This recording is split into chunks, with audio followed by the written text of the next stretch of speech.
নদী উপকূল সমুদ্র উপকূলীয় এলাকার মধ্যে এই সমস্ত বন্যা জলোচ্ছ্বাস ঘূর্ণিঝড় এগুলো থাকেই। আমাদের যে সমস্ত করণীয় তা হচ্ছে আমরা বেড়িবাঁধগুলো যাতে মোটামুটি একটা শক্তিশালী বেড়িবাঁধ নির্মাণ করে মোটামুটি স্থায়ী রূপ দিতে পারি, তাহলে বেড়িবাঁধ রক্ষা করা যায়।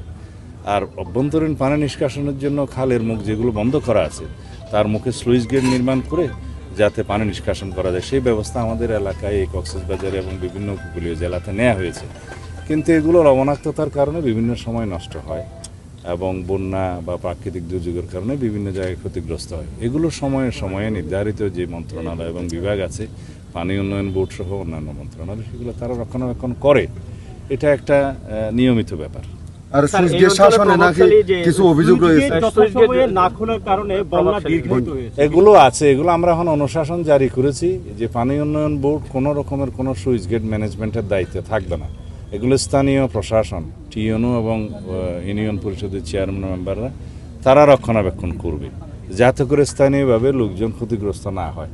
প্রয়োজনের সময় যাতে সুইচ গেট খোলা থাকে এবং প্রয়োজনের সময় যাতে সুইচ গেট বন্ধ থাকে, লবণাক্ততা যাতে না আসে, আর পানি নিষ্কাশনের সময় যাতে সুইচ গেট খোলা রাখে, এই ম্যানেজমেন্টটা স্থানীয় প্রশাসনের কাছে থাকবে। এই সিদ্ধান্ত আমরা নিয়েছি।